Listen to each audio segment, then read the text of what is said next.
Welcome to the Awakened Heart Podcast. I'm your host, Nancy Walters.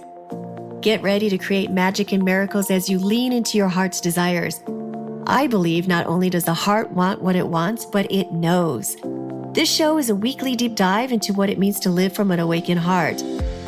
I'll be sharing inspiring stories and real conversations with people just like you, who have turned the ordinary into the extraordinary. My mission is to show you how you too can be connected and heart-centered in every area of your life. Your journey to aligning with more love, more joy, and your wildest dreams come true starts now.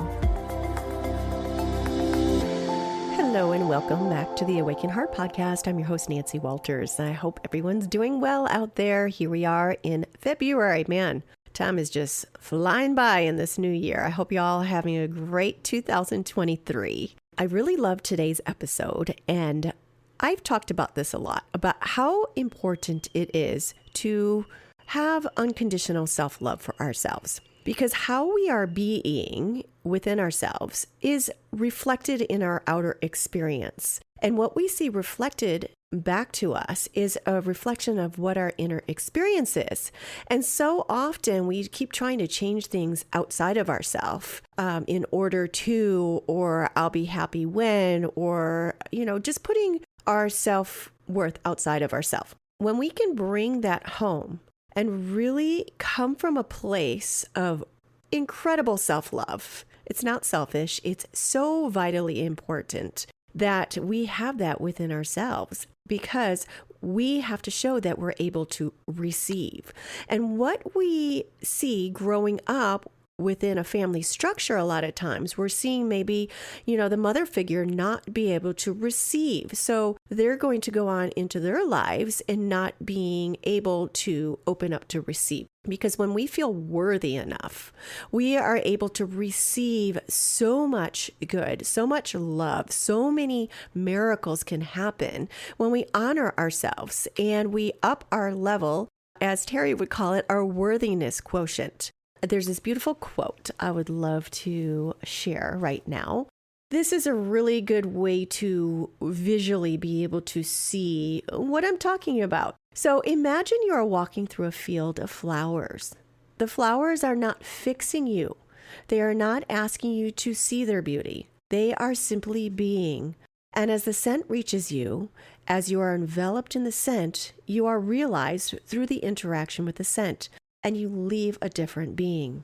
So this is just saying that you don't have to become something else. You don't have to strive. You don't have to overachieve. You don't have to do so much. But when you have that overwhelming sense of love for yourself and your worthiness is so far up, you don't have to do anything but to sit in that beautiful, radiant, vibrant energy that is just a part of your being. And just by being that, the others around you are affected. And it really raises your relationship with others. It's so important in what needs to be taught in our families today, and to create leaderships in the home through self-love. I was so thrilled to have this conversation with Terri Britt, who herself is a former Miss USA. She has been enlightening, empowering women to own their worth and become leaders of love for nearly 2 decades. Terri is an inspirational speaker, love expert, energetic healer, and a change agent for women and their families, as well as a wife, mom, stepmom, and a nana. Terri is a spiritual mentor, published author of several books, including The Enlightened Mom, which became a winner as the 2011 Best Spiritual Book at both New York and San Francisco's book festivals. Terri was also a former entertainment news anchor at Movietime and the E! Channel, and has been seen on shows such as Today, NBC New York, Fox National News, and Good Day Atlanta. Terri recently spoke at a TEDx on the topic of unconditional self-love, a new family paradigm. Terri deals with such pivotal issues as anger, judgment, resentment, and blame. Terri specializes in relationship healing and improvement, and her work brings understanding and healing to all relationships, including your family, friendships, the workplace, and most importantly, the one you have with yourself. Terri shares her own life challenges and how she healed them, and inspires and teaches energetic tools to love yourself unconditionally and own your worth, creating a life of peace, passion, playfulness, and miracles. Terri, as a nurturing and accomplished speaker, shares her message with audiences in a warm, loving, and entertaining fashion, with a quick wit, a ready smile, and a genuine hug or pat on the back for everyone in the room. And here she is. You're going to really enjoy today's conversation with Terri Britt.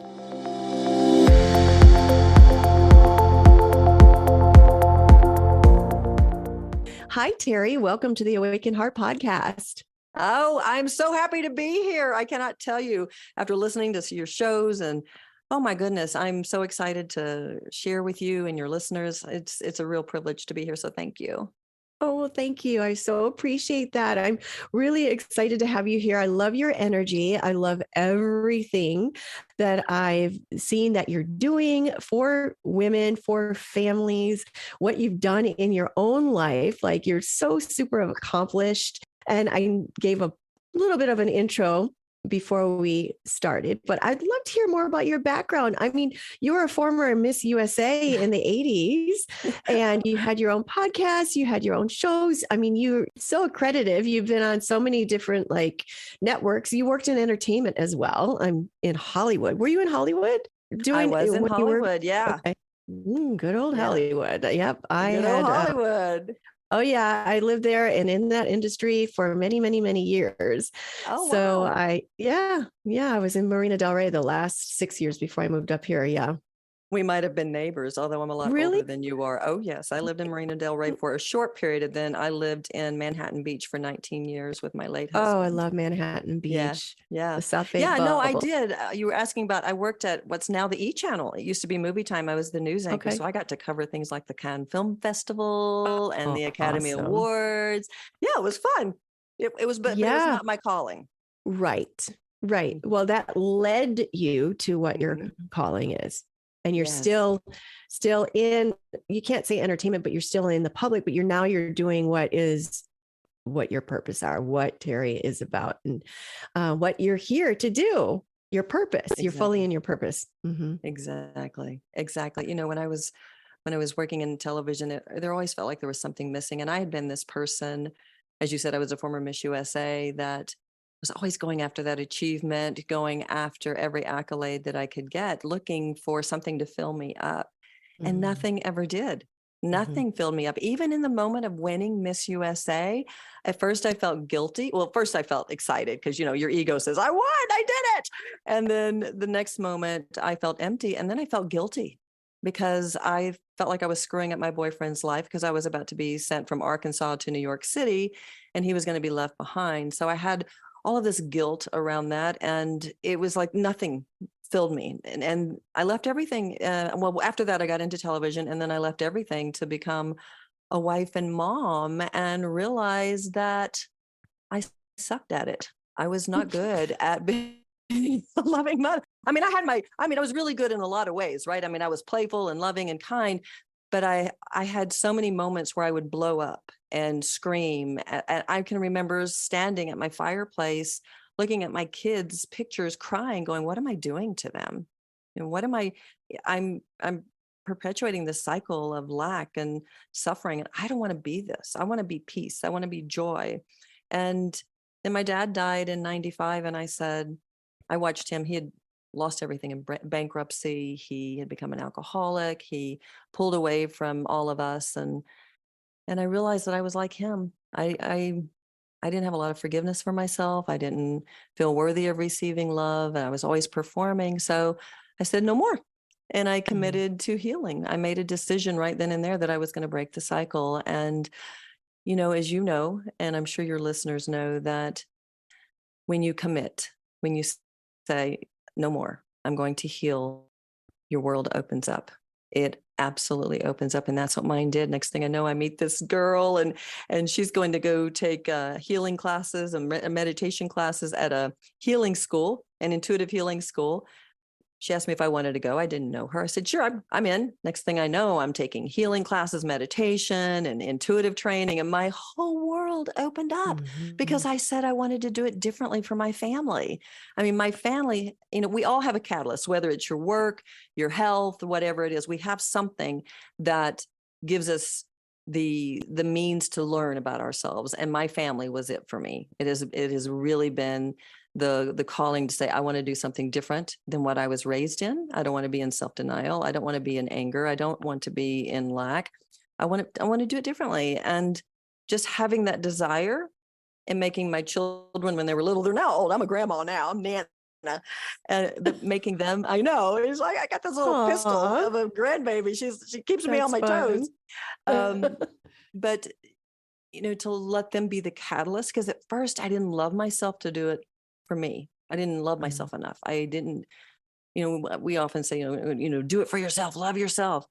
But more often than not, we don't feel that kind of love. So we don't stay on it. We don't stay on that path, and we fall off and we go back to our old ways. But because I had such a deep desire to be something different for my family and to be that change for my kids, that became my purpose. And then over time, I started loving myself. And that made all the difference in the world. But they were the catalyst at first. Yeah, there's always the catalyst, and always comes back to this self-love. And as you were saying that, as you made that commitment and that decision, I thought about my Goeth quote that I have on my wall. You probably know this one. The moment one definitely commits oneself, then providence moves too. All sorts of things occur to help one that would never have otherwise occurred. Unforeseen incidents and meetings and material assistance, which no man could have dreamed would have come his way. Ooh, I love that. Yeah. When providence moves too. Yeah. Yeah. And I think it's that energy. It's the energy of that commitment. Because if we're just kind of sitting there and we're like, oh, yeah, I'm going to try this. Well, when you say it like that, you're not really putting that energy there. But when you say, I am committing right now, I commit, or I am committed, that you put yourself in such a state. And because I kept practicing it daily, I mean, I was so committed. I wanted something different. I knew that I had to be the one to make the shift. And I was. I was the one who shifted everything in my family. My husband, I quit fighting, my kids, we quit fighting, our kids quit fighting. Intimacy, we got better intimacy. Most people think, well, if I'm loving myself, I'm being selfish. No. I became so much more loving to my family. Everything shifted because I committed to healing. And I've just seen that over the years, I've been coaching now for over 20 years. And to see people where they're so stuck in their lack and what I call poverty consciousness, not necessarily just about money. Prosperity is all about wholeness. We think of it as money, but it's about being whole. And so we move from poverty consciousness to prosperity consciousness through that self-love. And when I started recognizing that, and the more I loved myself, not only did my family shift, but my world shifted. It was huge. It was so huge to see that I had that kind of power just through committing to loving myself. That's the kind of power we have. It blows my mind, because most people are like, oh, well, it's just going to be this way forever. No, it doesn't have to be if you will decide. Yep. It's embodying that decision, because at that point when you're really committing and saying, oh, I'm going to try, because you're already putting that kind of doubt in yourself that this might not already work. But when you're stepping into that full embodiment of like, I am committing to this, I am doing this, it doesn't just become some kind of concept in your mind. It becomes your reality. Yes. And I have to tell you, when you read the quote, that's exactly what happened for me, is that with each step where I was in that committed state of loving myself, and what I was shown is to really watch my outer world, because I was always reacting. My MO was anger. A few months before I won Miss USA, I put my fist in my boyfriend's window. Okay. So I had anger issues, and luckily I didn't hit my kids, but there were days I wanted to, and you're so happy, you got your happy face mask on, and then you explode. We've all done that, right? We women, especially if we were raised to be good, we've done that. And so for me, it was like, okay, I'm going to pay attention to my outer world. And I learned that through my energy school that I was at, because the way they would teach us in our training, the teacher would say, okay, you and you have matching pictures, meaning you had a similar story around a specific topic. She wouldn't tell you anything else. She would just say that. And then you would go and read the person, you'd read their energy, and everything's all hunky-dory. Well, when your matching picture got triggered, that's when, for me, I would get blurry. I'm like, oh, I can't read anymore, right? I can't see this anymore. So that was your cue to go within, look for the matching picture, take it out, clear the energy so that you could come back to neutrality.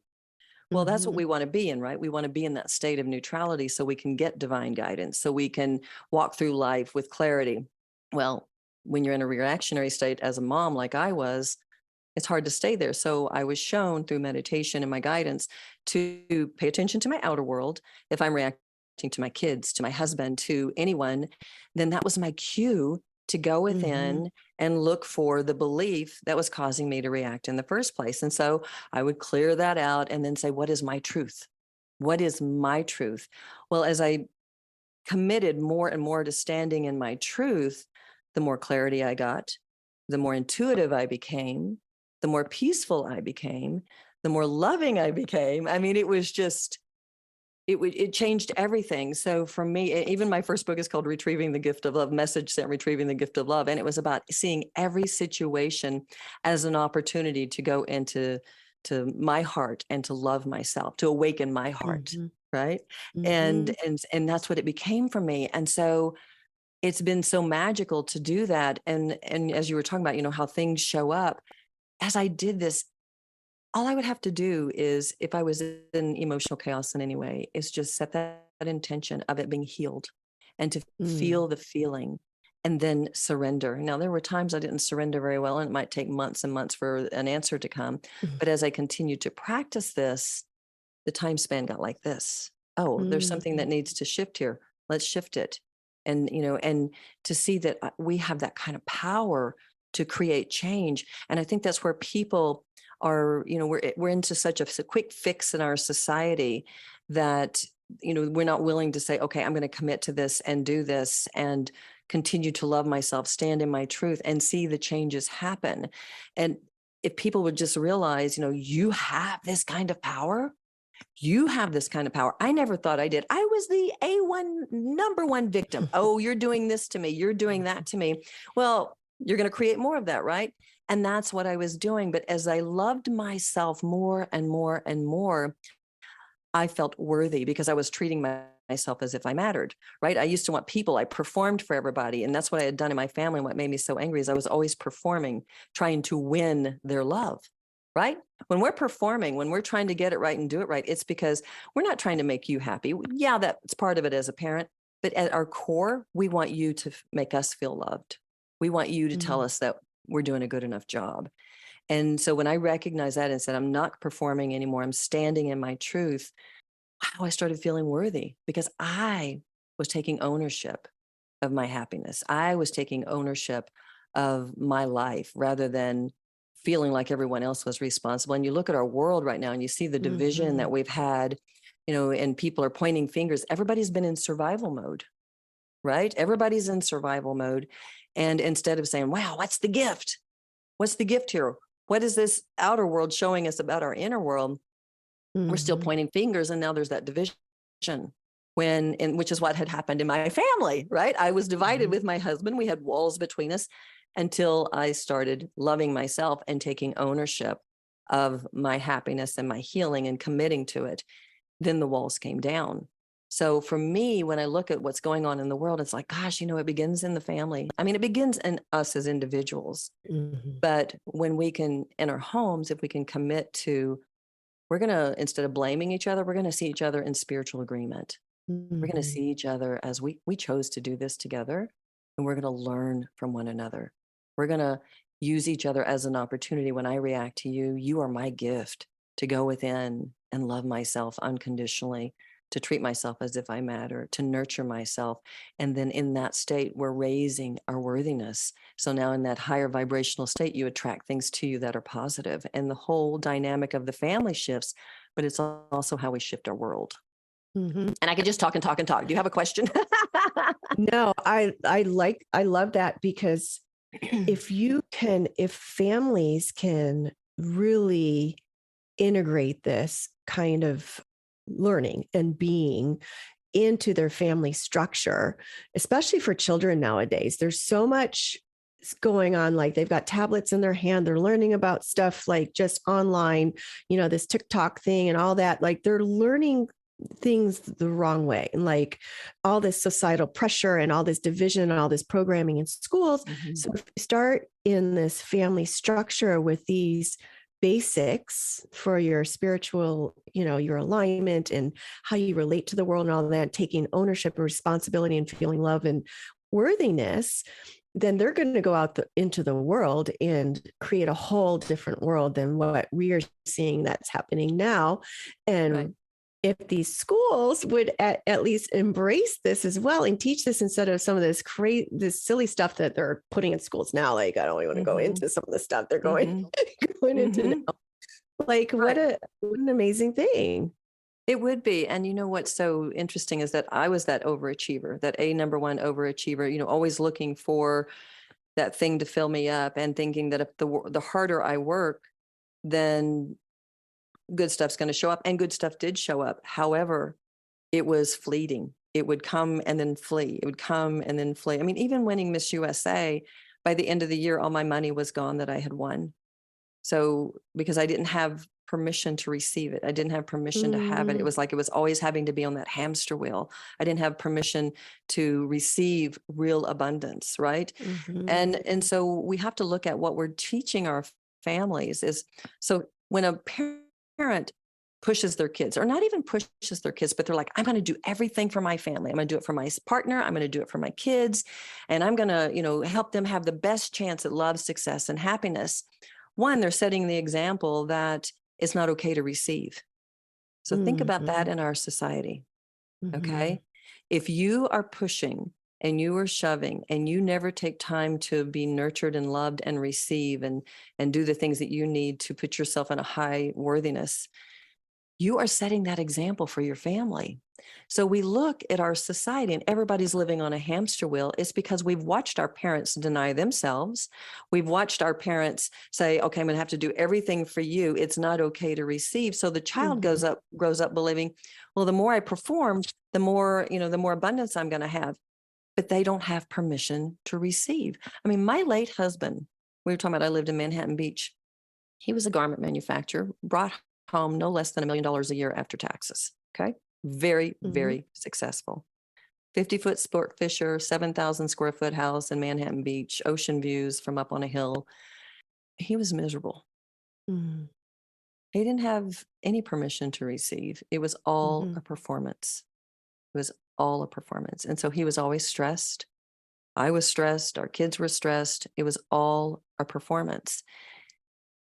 When he decided to love himself and follow my example, because he actually watched my example, when he decided to follow it, it's like he let all that go. He said, I don't need this anymore. I want to love myself. I want to do something for God and the planet. Okay. So it became a bigger picture. It wasn't about him trying to perform. And then I can tell you story after story after story how miracles showed up for him. But when he was performing and always pushing and shoving, energetically, what we're saying is who I am is not enough. So think about this, because whatever vibration you emit is what you're going to attract to you. So when you're performing and pushing and being on that hamster wheel, you're going to attract things that feel like punishment, because what you're saying is I can't receive just for being me. I can't receive just relaxing and enjoying the ride. I have to prove my worth is what we're doing. And in that state of saying, I'm going to prove my worth, what we're saying is who I am is not enough. So we're actually coming from guilt and shame. Those are the two lowest vibrations there are. So if we're coming from guilt and shame, we're going to attract things to us that feel like punishment. So this is what we're missing in our society. It's like, okay, push kids, go be the best, go do this, go do that. You got to prove this, instead of saying who you are is enough. Let's nurture those gifts. Let's help you thrive and really grow in your roots of who you are and who you were created to be. That's when we give our kids and ourselves and our partners the greatest opportunity for happiness and success, because what we're saying is love yourself unconditionally, Mm-hmm. right? And when we love ourselves unconditionally, we're putting ourselves into a high vibration. And what I call a worthiness quotient is how open you are to receive. And you put yourself in this high worthiness quotient. So now you feel worthy and you attract things that feel loving and Mm-hmm. kind. This is what we're missing. And when I look at parents, because it is such a part of our society for parents to put their kids first, their Mm-hmm. partners next, and themselves last, right? And so by doing that, they are setting their families up for failure. I was one of them. And I had to shift it because I could see that I was doing that. I mean, I was sending a message to my kids: don't receive. Don't receive. Mm-hmm. Whatever you do, if you want to be loving, you better deny yourself and you don't receive it. But then, our souls want to go, no, I want to thrive. I want to thrive. But our egos get in the way and says, well, thriving says you have to push harder. That's not thriving. That's poverty consciousness, Mm-hmm. right? So my goal is to help women specifically, because we're the nurturers of the planet, right?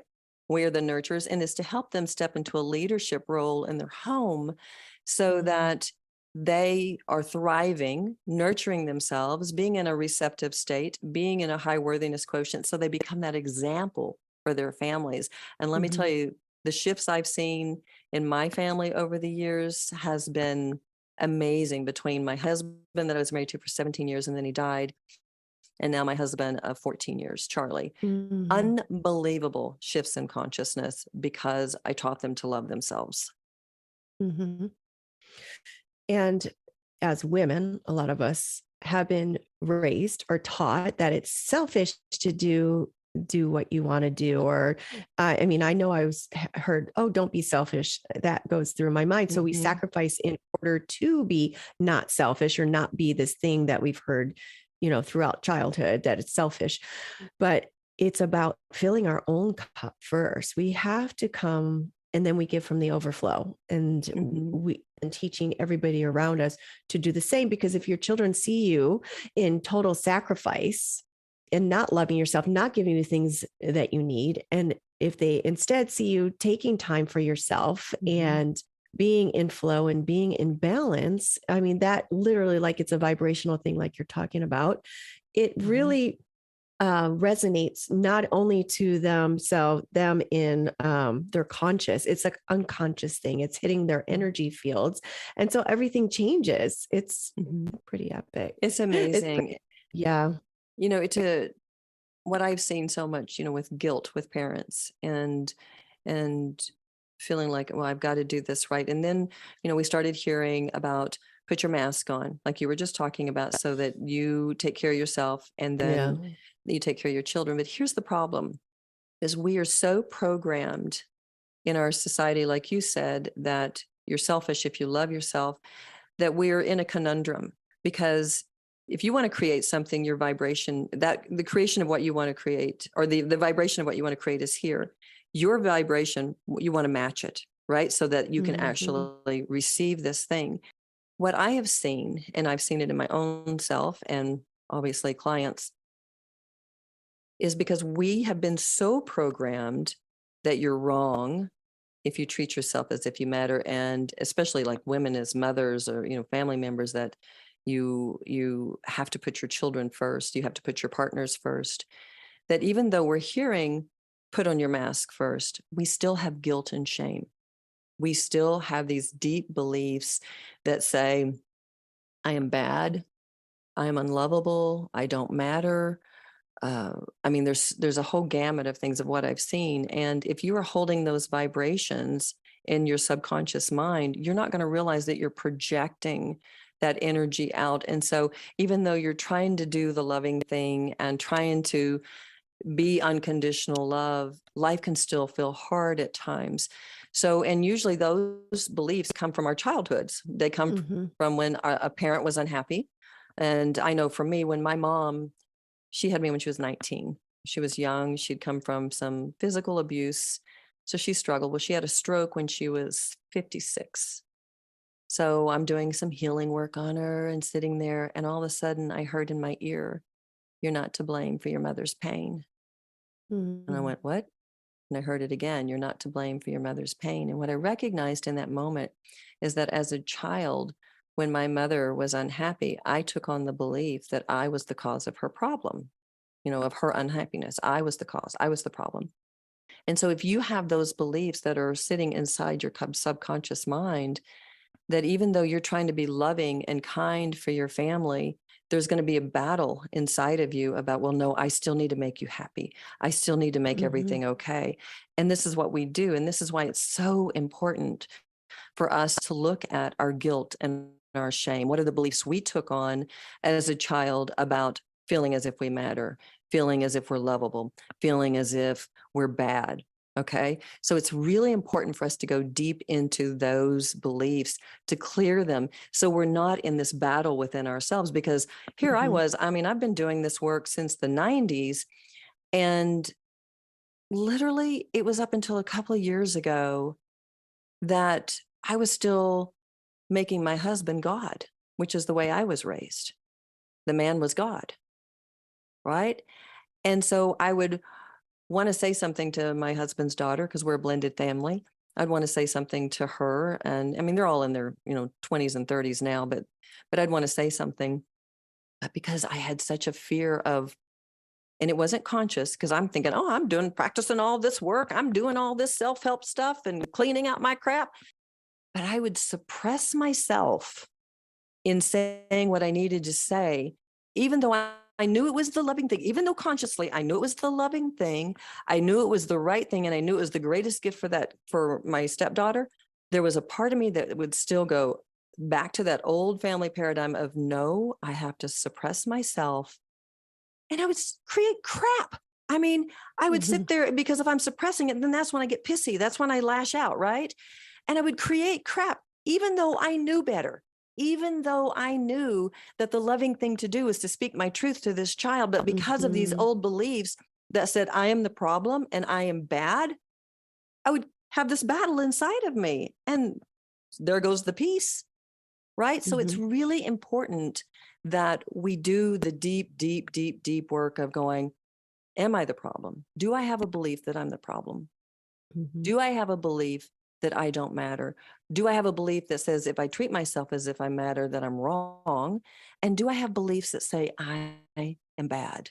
And let me tell you, when you can start cleaning up those things, it's a game changer. And that's been the path for me in shifting my life and helping women shift, and even helping my husbands shift, my two husbands, and my kids.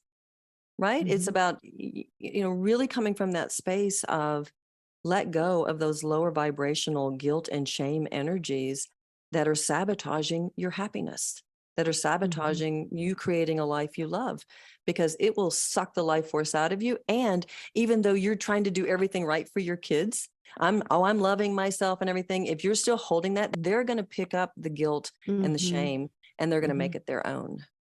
Mhm. Because it's that paradoxical intent because you think you're being one way, but you're actually, it's Hmm. negating it because you're actually really believing you're the other way. And also, when you're standing in your truth after clearing away all those layers, and there's so much about being afraid to speak up because we're so afraid what they're going to think of us, or so afraid that we're going to take it the wrong way.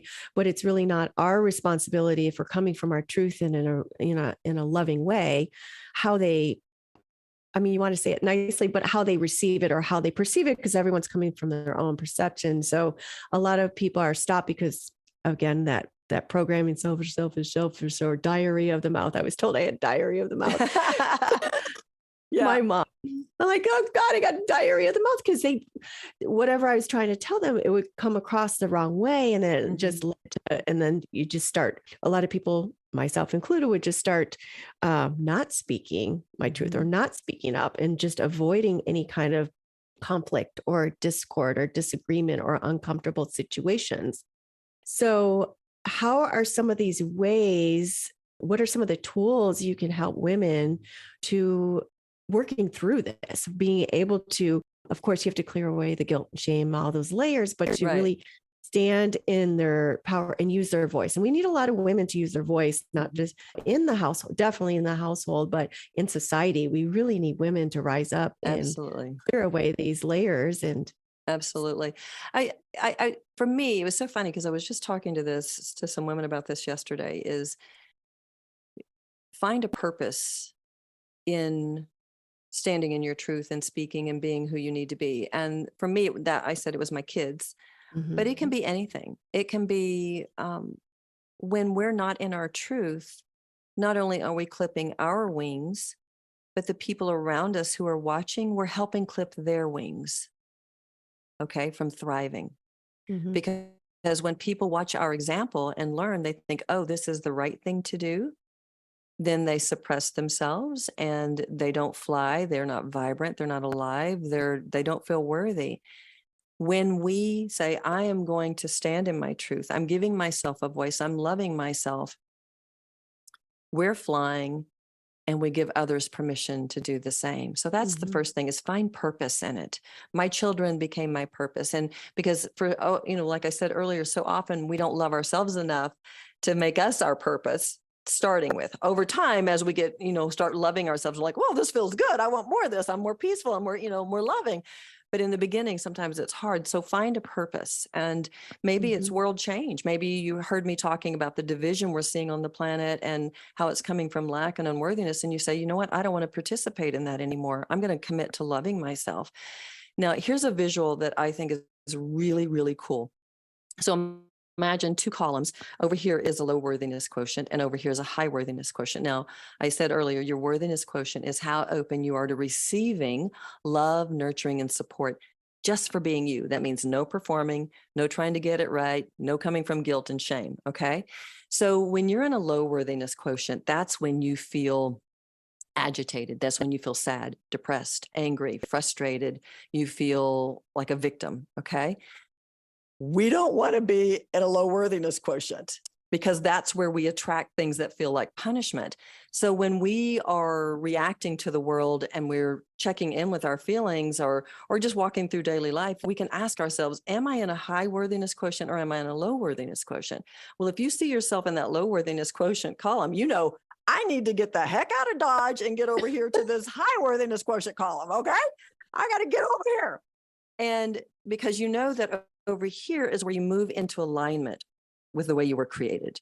This is who you are. This is you as an expression. I call it an expression of God, an expression of love, as being a messenger of love to help yourself not only get your wings, but to be that expression for other people to watch you and learn.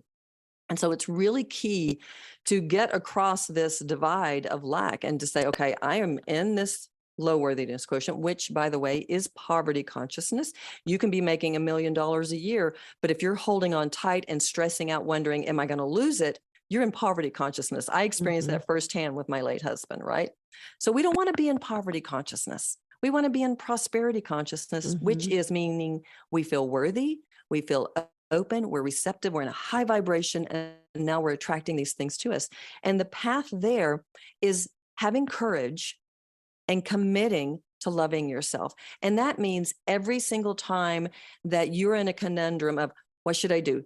Should I do this? Should I do that? Should I do this? We get into that emotional chaos instead of listening to our intuition. We have to stop and say, okay, am I performing? Am I in a low worthiness quotient in this Mhm. one? Or am I in a high worthiness quotient? And we always want to choose high worthiness quotient. And we choose that by loving ourselves, which may mean speaking your voice, setting boundaries. I mean, we've talked about all of this, through the self-help world. But what's so key here is to recognize that when you're doing these things, say you're taking a stand for loving yourself, because I hear all the time, and I'm sure you've seen this too, is that when somebody is starting to take a stand for loving themselves and they feel like everybody around them is balking, they're fighting them, right? Well, they're just being a mirror to that person's guilt. Okay. Mhm. So if the person is holding guilt for standing Mhm. in their truth and speaking their truth, and everybody around them feels like, oh, they're fighting them, those people are just playing their part, saying, hello, you still have a belief that you're wrong for standing in your truth. You have guilt. Mhm. Go in and clean it up. So when we do that, when we see those, that stuff that feels like punishment showing up, it's like, oh, I'm still holding guilt. I'm still holding shame. Mhm. I got to dive in and look at that and see what is it that I'm holding on to. Because this is what I came to the conclusion. I was raised religiously, and not heavily, but just in that mentality. And I was always taught that putting God first was putting yourself last. And that is a big part of our culture. That, Oh, yes, yes. right? I'm like, I thought it was the other way around, but yes. Most people think that putting God first is putting yourself last. Mhm. When we Nope. live by that belief, we are actually disconnecting from God because we're not honoring and loving the way we were created. And it is that Mhm. disconnect that causes our pain and suffering. It puts us at a low worthiness quotient. When we say, I am honoring and loving the way I was created and make that our purpose, we're actually putting God first. And in that, Mhm. we feel worthy and we open up to receive. And it's so interesting because when my husband died, this is funny because I've been working on passion, on having more passion in my life. Well, he drops dead. Mm. And I'm like, okay, this is interesting because we just started taking a dance class. It was like passion was really starting to ignite. Well, he drops dead of a heart attack. My husband now shows up on my doorstep the next day and Well. said, let me support you through this. Well, I'm like, okay, because his daughter was on my daughter's dance team, but they weren't the same age. We didn't hang out together. I only knew him to say hi. So for him to show up at my house, I was like, what are you doing here? What's the deal? Well, 3 months later, we started dating. And a year after that, we were married. I mean, it was like Mhm. this. Okay. I mean, when I was manifesting passion, passion arrived. A few weeks Mhm. later after my husband died, Charlie shows up on his Harley and I'm like, oh, okay. Okay. I got to pay attention to this. And, but what was interesting is because I've raised my girls to really talk about putting God first. And I'm not talking about this entity. I'm talking about the energy of love, putting God first. Mhm. So when they started questioning me about Charlie and I getting together so quickly, I looked at them and I said, I would never hurt you intentionally, but God comes first in my life. And I have to honor this guidance because I'm getting guided to be with this man. And Mm. they balked.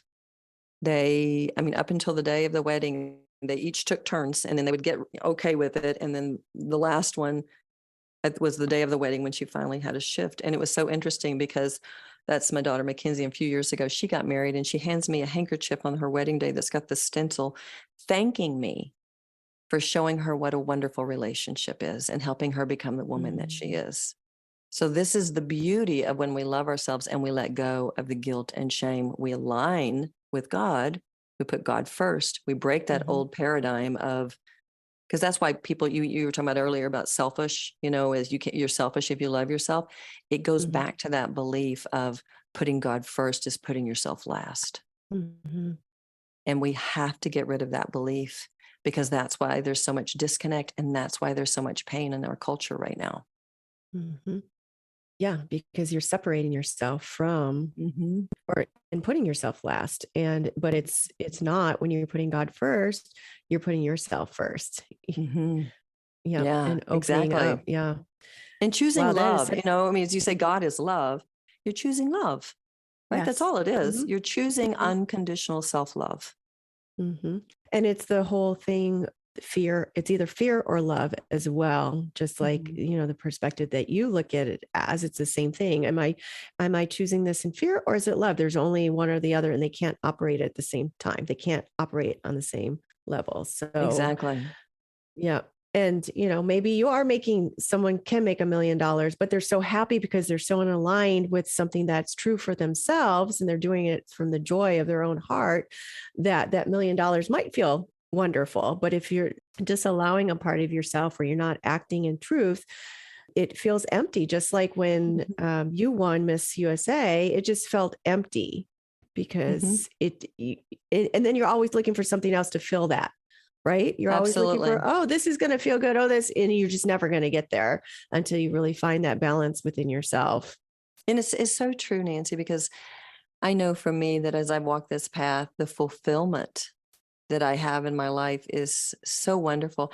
And you were talking about that you could make $1 million and enjoy it because it came from that space of, you're in a joyful space. My husband now, Charlie, we have a coffee company here in the mountains of Georgia, and we bought this little company, and his dream was to have a place that people could come and have an experience. Well, it's a little bitty place that you couldn't do a whole much other than get good coffee, right? So one day I had him listen to a tape or an audio on poverty consciousness versus prosperity consciousness. And after it was over with, he says, I'm in poverty consciousness. And I said, in what way? And he said, well, I want wholesale business, but I don't want to go out after wholesale business. I'm tired of being on the road, because that's how we were building this little bitty building up, to create a bigger business. He goes, I want wholesale business, but I don't want to be on the road. I want to be with you and the dogs. I want to be home. So he stopped. He says, I'm not going out after wholesale business anymore. And he did it without guilt or shame, because he knew through unconditional love and what some changes he had already seen in himself and our home, that was the right thing to do. He stopped cold turkey, just boom, I'm not going out anymore. Wholesale business starts flying in. I mean, flying in. I mean, it exploded. And then, as I said, his dream had always been to have a destination place where people could come and have an experience. It wasn't 3 months later. Our one store is 5 miles from our house this way, and this store is 1 mile this direction. And it was a 7.5 acres at the base of a mountain, a sacred mountain. And it was this building that was just this big piece of land with rolling hills. And he came home and he says, oh my gosh, I can't believe what I just saw. This just came up for sale. Within a few months, we had it. We won Best Coffee House Tasting Room 3 years in a row, I think. Our business has internet. I mean, everything. It just has exploded because he loves himself unconditionally. And that's the power that we have. And when we commit to healing, not only do we get to thrive and have that fulfillment, but he is so fulfilled. Oh my gosh, he's like a little kid. It's like steam comes out of his ears because he's got something else to create. Oh, I'm going to create a wine-infused coffee or a bourbon-infused pecan. And, he's doing all this stuff. And I'm like, wow. And I look at it and I can truly say, I had a big part of where he is now because I kept encouraging him to love himself unconditionally. He even said to me a couple of years ago, he says, I always knew you loved me, but until you taught me to love myself, I couldn't receive your love. And now I do. Think about that. When we love ourselves and we encourage others to do the same, because we're not seeking them to love us, we're just loving them, they get to open up and receive. And it changed everything for our family, for our relationship, just everything. And that's the power we have when we commit. Yeah, because the world is a reflection of how we are feeling about ourselves. And there's one thing about when you're in love or you're feeling that love, it's actually a reflection of yourself at your highest, right? It's your reflection of who you are as yourself embodied in that love, and you're seeing it mirrored and reflected in the other person.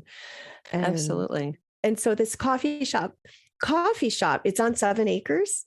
So what it is, the original store is 700 square feet on the Chattahoochee River in Helen, Georgia.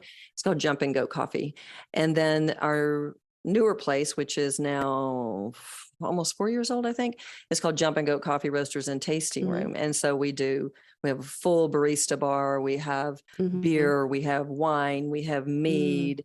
We sit at the base of a mountain and rolling hills. And this mountain is called Mount Yonah. It's a sacred mountain. And we're in Indian territory, it's very ancient. I mean, there's quartz. Like I live up on Mount Yonah, and there's quartz all in my yard. I mean, it's beautiful. The energy here is magnificent. So people go to our tasting room and they just sit there and go, wow. It really is that magical. So sounds awesome. Everything that he wanted. And it was so funny because on our honeymoon, we saw a place in Telluride that was just a little coffee house. He goes, that's kind of my dream. And when we got married, on the day we got married, we committed to being an enlightened family. An enlightened family meaning that we were committed to unconditional self-love and to really growing and learning from each other. So it has been so cool to see that, to see how it's affected our kids, how they're thriving, how they're practicing, and really seeing the world as an opportunity to love themselves more. I mean, my youngest daughter has had a few health issues, and a doctor that she was trying to see that she couldn't get into. She's been setting in her intentions and really holding the vision. And she got a call today that she was on the wait list, and the doctor says, no, I want to see her. And so she's getting in 5 months earlier than she thought she was going to be, I think is what it was. So I said, this is the power of our intention. This is the power of self-love. So when we do this, we give our families the same opportunity, which is amazing. That's what we want for our families. I want it for my husband. I want it for my kids. I want it for my little feisty grandbaby who's so sassy. And, so you know what I'm saying? So we want this for the people we love as well as ourselves. So how do you work with families? You work with families, right? I work specifically usually with mothers and grandmothers. I mean, I have women that run the gamut. I have younger women, I have older women. And so my focus is that you become that leader. I mean, in our culture, it's always been the man is the leader. And men are not not all men, but a lot of men are not spiritually in tune because they're in that warrior mindset of let me, make the bacon and bring home the money. And so, I'm really inviting women to step into their leadership role as you are the wise woman. You are the grounding cord. My late husband used to say, you're the grounding cord of this family. And that was really huge for me to understand that because I was raised in a home where dad was God. So now my husband, after I started loving myself, he'd say, you're the grounding cord of this family. You're the one who shows us how to be more loving. Even though I'd have my moments of anger as I started healing, that's what he was seeing, the change that I was making and how it was changing our family. So I really work with women on owning their worth, on letting go of that guilt and shame, and then using the tools within their families so that then they become that expression for their loved ones to learn from. So yeah, they become that expression for the family to have the role model after. So you're working with women to become leaders in themselves and in love. And since they are the grounding cord for the family, it's changing the whole family environment as well as the world around them and the people that women come in contact with. It's changed. It's a ripple effect. It's like, when you, what is it? Like the way for one person or plant the seeds, it's a domino effect. And in that you can change your life, your family, and the world at large. Yeah. Well, when you think about it, Nancy, that women, we're the nurturers, right? We talked about that earlier. And if we're the nurturers and we're denying ourselves, people correlate that denying yourself equals love. So that's why I was saying earlier that we learn from our families, especially the mothers, that it is not okay to receive love. And then we wonder why we are all in survival, why we are all struggling, why we are in a divided world.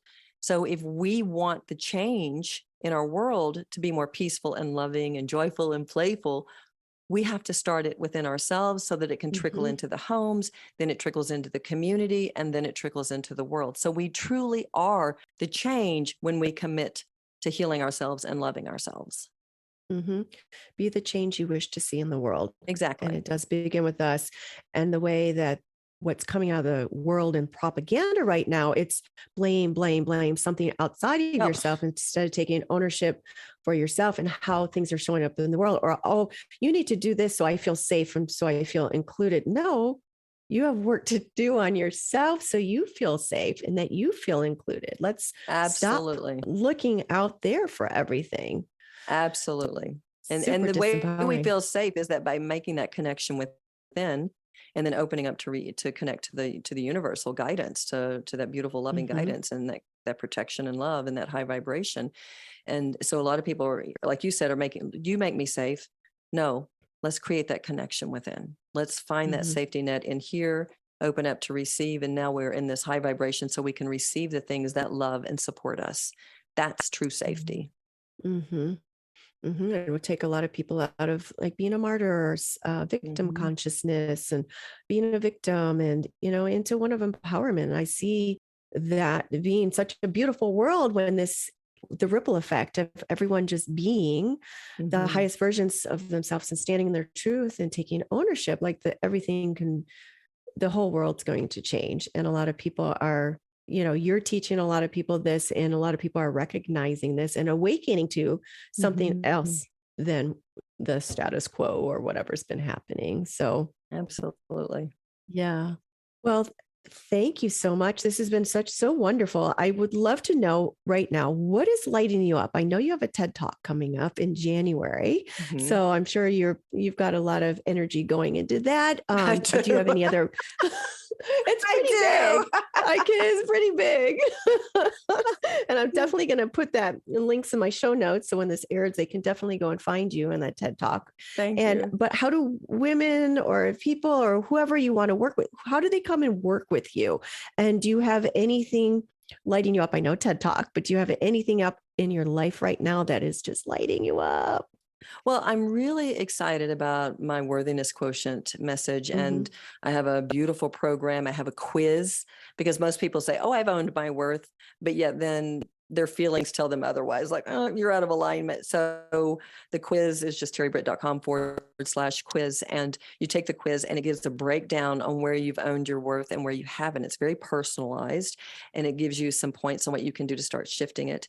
So I'm very on fire about that because this is literally like 25 years of putting things together. Because as I said, I used to work with moms. I had a book called The Enlightened Mom, won Best Spiritual Book of the Mm-hmm. Year at New York and San Francisco book festivals. But this goes beyond moms. This goes into becoming the divine mother to ourselves. The worthiness quotient is about you becoming so divine in your connection to yourself, listening to your intuition, and just it's filled with all kinds of tools that I really see it as a game changer for people because I've already been seeing that. I had one woman that I was doing some beta testing during the pandemic, and her whole company got furloughed. And this is a woman who is a shaman. Okay. She's a shamanic practitioner. She's been practicing stuff for years, but she says, I'm going to do your course. I said, will you do it? So she did it. And again, the company had been furloughed. She carried the whole company. Business started flooding in, and she wasn't even attempting to get business because they were all shut down. But people said, no, we're going to still do business. She carried the whole company for a whole month just because she was focusing on raising her worthiness quotient.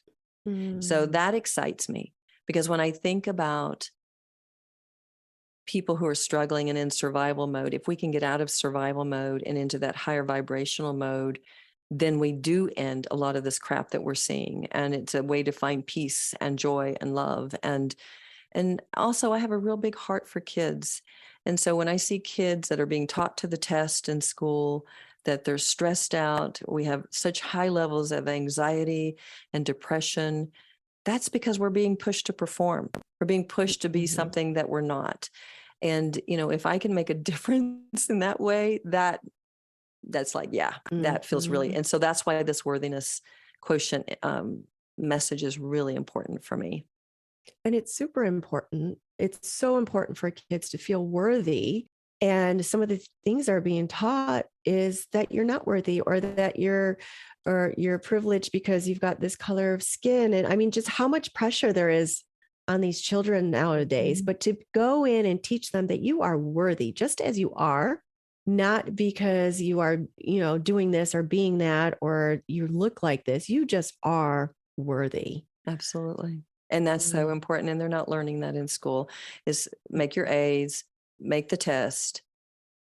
We're really not seeing that. And it breaks my heart. And I've been seeing it for years. I've written letters to the school superintendents when my kids were young. And I was like, what are we doing? What are we doing to our kids? And actually some of them would agree with me, but they felt like they had no say because it was coming from higher ups. Mm-hmm. I've There's gone such to, a bureaucracy. yeah. And I've gone to teachers and said, why are you giving our kids so much homework? And, and I had one teacher say to me, and you have to remember, I graduated second in my class. I mean, I've done a big shift. Okay. I went to college on scholarship. It didn't bring me happiness. I said, do your best, put your best foot forward, but it doesn't have to be a straight A student. Just try, do your best, try to learn, enjoy life. But I went to a teacher and said that, and she said, for every parent like you, there is one equal on the other side saying, give my kid more. Mm-hmm. And those are the people that are in lack, in my opinion. Mm-hmm. Mm, Yeah. Yeah. So that's where my heart is. mhm. It's in the right place. I can Yeah. see that. Speaking of hearts, well, first of all, I want to thank you so much for sharing all your heartfelt stories and your wisdom and your passions. And I love the way you come across. Your energy is amazing, Oh, and thank you. I love everything that you're offering to women and incense the world. So going back to the heart, I always ask this question at the end of my podcast: for what does it mean for you to live with an awakened heart? That's a beautiful question. So for me to live with an awakened heart is loving myself so that my walls come down and that the love overflows to the people around me, whether they're different from me, whether they're like me, but to see them as the spirits they are, and that we are all in this together. We're all souls, we're all in agreement, and to love the good, the bad, whatever it is that's showing up in my life, and know that it is an absolute gift to take me deeper into opening up my heart that much more. So it's really seeing everything as a gift to go deeper into love. That's beautiful. And I so see this cup with this golden and you and these golden, like rainbow unicorn stuff like flowing out into. I do. I saw this cup and I saw this like glittery, like rainbow type energy coming off of that. Oh, that's so funny. You might Yeah, have I met my did. little grandbaby, a unicorn. Yeah. I always think of that Ariana Grande. I don't know how to say her Grande. name. I think Jimmy Yeah. Kimmel, they were doing some little spoof in the car where they were singing one of her songs and like they go like open their mouth and this rainbow would come. It was funny. It was That's funny. so This rainbow funny. comes out. Yeah. That's But awesome. yes. Well, thank you so much for this beautiful conversation. Thank you. And I just hope you have a beautiful rest of your day and happy 2023. Yeah, thank Yes. you. You too. It's going to be a great Yeah. year. I can already feel Yeah. it It's going to be a happening. great year. Thank Me you so much, too. Nancy, for having me on. I really appreciate it. Yeah. Thank you so much. Bye. Bye bye. Thank you for listening to this week's episode of the Awaken Heart podcast. If you've enjoyed what you've heard today, share it with a friend. And if you haven't already, head on over to your favorite podcast app to subscribe, rate, and review. If you have any comments, questions, or feedback, you can reach me at theawakenheartpodcast.com.